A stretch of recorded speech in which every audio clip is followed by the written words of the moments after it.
এদেশের গণতান্ত্রিক অগ্রযাত্রাকেও থামাতে পারবে না। আপনাদের প্রতি আহ্বান জানাই, সংযম বজায় রাখুন, অপপ্রচার বা গুজবে কান দেবেন না।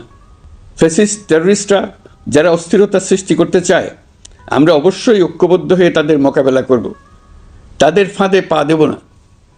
পরাজিত ফ্যাসিস্ট শক্তি এদেশের পবিত্র মাটিতে আর কোনো দিন ফিরে আসবে না। প্রিয় দেশবাসী, আমাদের তরুণদের রক্ষা করুন, তাহলেই আমরা সবাই এবং আমাদের প্রিয় মাতৃভূমি রক্ষা পাবে। যারা দেশ ছেড়ে পালিয়ে গেছে তারা বুঝে গেছে তরুণ যোদ্ধারা তাদের পুনরুত্থানের পক্ষে ভীষণ রকম বাধা। এই অস্ত্রহীন, ভীতিহীন, ব্যক্তিগত স্বার্থ সম্বন্ধে সম্পূর্ণ উদাসীন দৈনন্দিন এই চেহারার ছেলে মেয়েদের নিয়ে তাদের সাংঘাতিক ভীতি। তাদের লক্ষ্য হলো নির্বাচন আসার আগেই পথের এই বাধাগুলো সরিয়ে ফেলা, নিজেদের রাজত্ব আবার কায়েম করা। তাদের বন্ধুরা যতদিন তাদের সঙ্গে আছে ততদিন তারা এই স্বপ্ন দেখবে। নির্বাচন হয়ে গেলে তাদের বন্ধুরা সমর্থন জোগাতে বেকায়দায় পড়বে। সেজন্যই তো এত তাড়াহুড়া। তারা চায় নির্বাচনের আগেই তাদের ফিরে আসা নিশ্চিত করতে। নানা ভঙ্গিতে এটা তারা করবে। এই চোরাগুপ্তা খুন করার যে উদ্যোগ, তার একটা রূপ। আরও কঠিনতর পরিকল্পনা নিয়ে তাদের প্রস্তুতি আছে। দেশের সবাইকে জোর গলায় বলতে হবে, আমরা তরুণদের রক্ষা করব। এখানে পুরনো আমলের দাসত্ব মেনে যারা আছে তাদেরকে দাসত্ব থেকে বের হয়ে আসতে হবে। উৎসবমুখর শান্তিপূর্ণ নির্বাচন করে আমরা সবাই মিলে দেশের উপর আমাদের পরিপূর্ণ দখল প্রতিষ্ঠিত করব। নির্বাচন অবধি আর বাকি মাত্র 2 মাস। আমরা তাদের উপর নজর রাখব এবং বাকি দিনের প্রতিটি দিন উৎসবমুখর করে রাখব। যেহেতু আমাদের কিশোর কিশোরী, তরুণ তরুণীদের মনে কোনো ভয় ডর নেই, তাই তারা নির্বাচনের আগের 2 মাসের প্রতিটি মুহূর্তকে উৎসবমুখর করে রাখবে। সব রকমের হিংসা কোন্দল থেকে দেশকে বাঁচিয়ে রাখবে। প্রিয় দেশবাসী, আপনারা জানেন জাতীয় নেত্রী, দেশের 3 বারের সাবেক প্রধানমন্ত্রী, গণতান্ত্রিক রাজনীতির অন্যতম শীর্ষ ব্যক্তিত্ব এবং বিএনপি চেয়ারপারসন বেগম খালেদা জিয়া বর্তমানে অসুস্থ অবস্থায় হাসপাতালে আছেন। এই বিষয়টি আমাদের সকলের জন্যই উদ্বেগের বিষয়। অন্তর্বর্তীকালীন সরকার বেগম খালেদা জিয়ার অসুস্থতার বিষয়টি শুরু থেকেই সর্বোচ্চ গুরুত্ব দিয়ে আসছে। বেগম খালেদা জিয়া বাংলাদেশের ইতিহাসের একটি গুরুত্বপূর্ণ অধ্যায়ের অবিচ্ছেদ্য অংশ। বাংলাদেশের স্বাধীনতা, সার্বভৌমত্ব ও গণতন্ত্রের প্রতি তাঁর অবিচল অঙ্গীকার, দেশের উন্নয়নে তাঁর অবদান এবং তার প্রতি জনগণের শ্রদ্ধাময় আবেগ বিবেচনা নিয়ে সরকার ইতিমধ্যেই তাকে রাষ্ট্রের অতি গুরুত্বপূর্ণ ব্যক্তি হিসেবে ঘোষণা দিয়েছে। সরকারের পক্ষ থেকে তাঁর চিকিৎসা নিশ্চিত করতে পরিবারের ইচ্ছাকে সম্মান দেখিয়ে প্রয়োজনীয় সব ধরনের সহযোগিতা দেওয়া হচ্ছে। দেশে চিকিৎসার পাশাপাশি প্রয়োজনীয় বিদেশে উন্নত চিকিৎসার ব্যবস্থা সহ সব বিষয় বিবেচনায় রয়েছে। প্রিয় দেশবাসী, দায়িত্ব গ্রহণের পর অন্তর্বর্তীকালীন সরকার 3টি বিষয়কে সর্বাধিক গুরুত্ব দিয়েছে: জুলাই আগস্ট হত্যাকাণ্ডের বিচার, একটি জবাবদিহিমূলক ও কার্যকর গণতান্ত্রিক ব্যবস্থায় উত্তরণের জন্য রাষ্ট্র কাঠামোর প্রয়োজনীয় মৌলিক সংস্কার এবং একটি সুষ্ঠু নির্বাচন। জুলাই গণঅভ্যুত্থানকালে তৎকালীন ফ্যাসিস্ট সরকারের নির্দেশে সংগঠিত হত্যাকাণ্ডের বিচার কাজ যথাযথ আইনি প্রক্রিয়ায় এগিয়ে চলছে। ইতিমধ্যে ট্রাইব্যুনাল কর্তৃক একটা মামলার রায় ঘোষিত হয়েছে।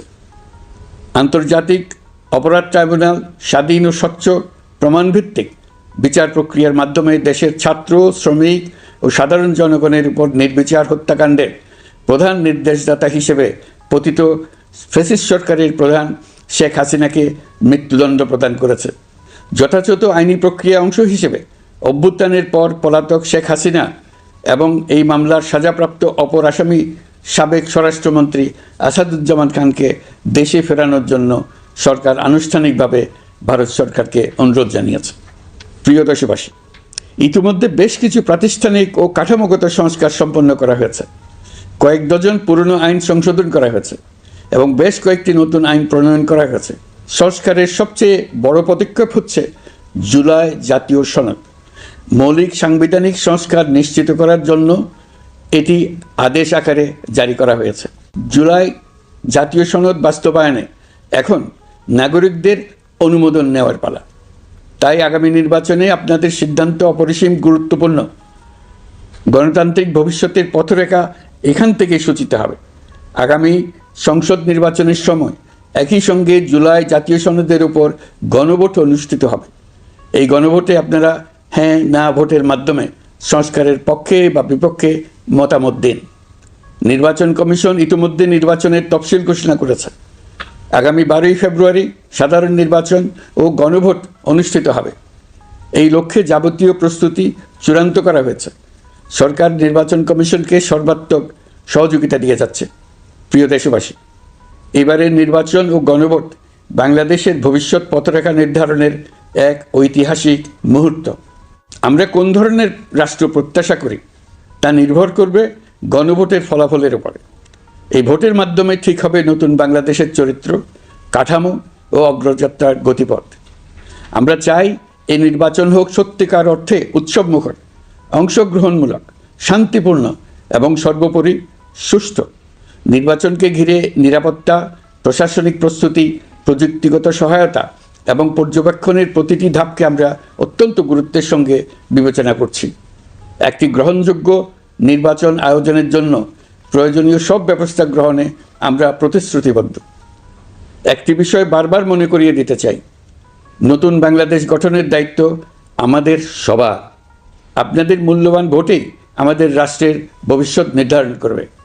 তাই ভোটকে শুধু কাগজে একটা সিল মারার আনুষ্ঠানিকতা হিসেবে দেখলে হবে না, বরং এটি হবে নতুন রাষ্ট্র বিনির্মাণে আপনার সক্রিয় অংশগ্রহণ, গণতান্ত্রিক অধিকার চর্চা এবং দেশকে এগিয়ে নিতে সরাসরি অবদান। দেশের মালিকানা আপনাদের হাতে, আর সেই মালিকানারই স্বাক্ষর আপনার ভোট। এই নির্বাচনের গ্রহণযোগ্যতা ও পবিত্রতা রক্ষার জন্য রাজনৈতিক নেতৃত্বের ভূমিকা অপরিসীম। আমি দেশের প্রতিটি রাজনৈতিক দলের নেতৃবৃন্দের প্রতি উন্মুক্ত আহ্বান জানাচ্ছি, আপনারা একে অপরকে প্রতিযোগী হিসেবে দেখবেন, কখনো শত্রু হিসেবে দেখবেন না। নির্বাচনের মাঠে এমন একটি সুষ্ঠু, গ্রহণযোগ্য, শান্তিপূর্ণ পরিবেশ তৈরি করুন যাতে দেশের মানুষ গণতান্ত্রিক প্রক্রিয়ার প্রতি আরও আত্মবিশ্বাসী হয়ে ওঠেন। যারা ভোট বাক্স ডাকাতি করবে তারা দেশের মানুষের স্বাধীনতা হরণকারী, তারা নাগরিকদের দুশমন। তাদের থেকে নাগরিকদের রক্ষা করা আমাদের সবার অবশ্য কর্তব্য। ভোট জনগণের ভবিষ্যৎ রচনার অক্ষর। ভোট বাক্সে ভোট জমা দিতে না পারলে কাঙ্ক্ষিত ভবিষ্যৎ আর রচনা করা যাবে না।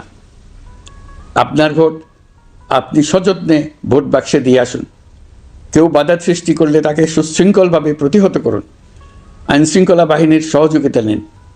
ভোটের উপর নির্ভর করছে আপনার আমার সবার ভবিষ্যৎ, আপনার আমার সন্তানের ভবিষ্যৎ।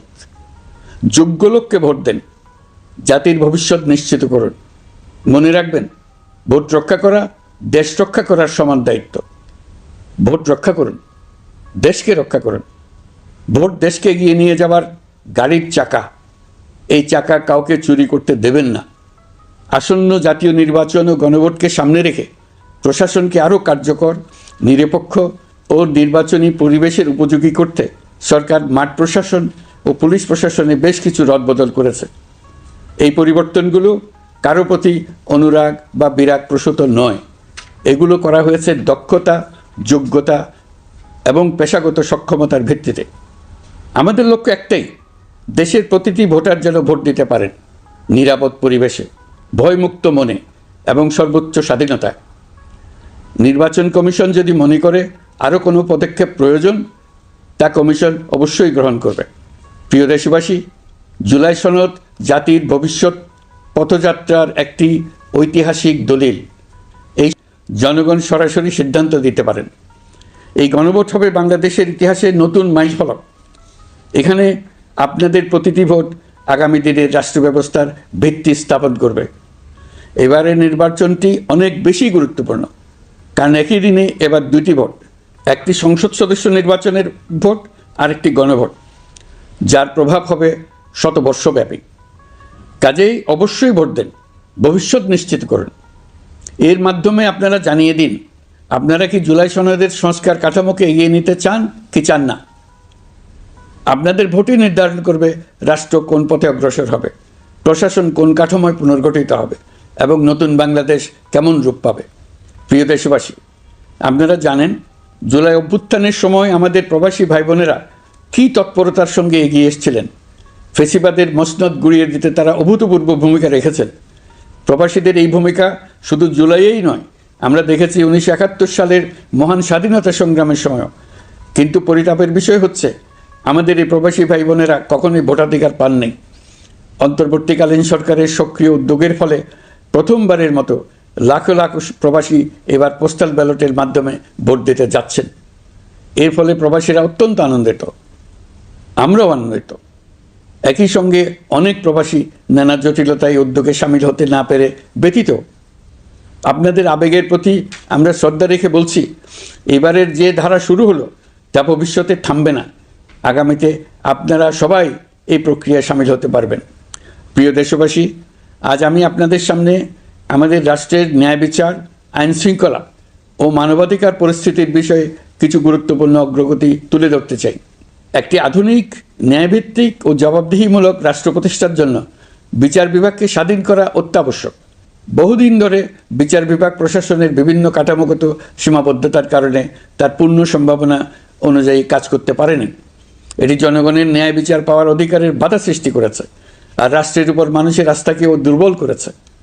অন্তর্বর্তীকালীন সরকারের অন্যতম বড় পদক্ষেপ বিচার বিভাগের প্রশাসনিক স্বাধীনতা নিশ্চিত করা। আনন্দের সঙ্গে আপনাদের জানাতে চাই, ইতিমধ্যে বিচার বিভাগকে স্বতন্ত্র প্রশাসনিক কাঠামো দিয়ে পৃথক সচিবালয় গঠন করা হয়েছে। এই পদক্ষেপ বাংলাদেশের বিচার ব্যবস্থার সংস্কারের ইতিহাসে একটি যুগান্তকারী মাইলফলক। এখন থেকে আর রাজনৈতিক কোনো চাপ বা প্রভাবের মাধ্যমে বিচারিক স্বাধীনতা যাতে ব্যাহত না হয় সে নিশ্চয়তা আরও জোরদার হবে।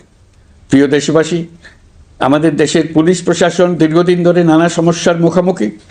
ফ্যাসিস্ট আমলের দুর্নীতি, ক্ষমতার অপব্যবহার ও স্বার্থান্বেষী নিয়োগের কারণে সাধারণ মানুষ পুলিশের প্রতি আস্থা হারিয়েছে। আমরা চাই এই আস্থা পুনঃপ্রতিষ্ঠিত হোক। সেই লক্ষ্যে গৃহীত হয়েছে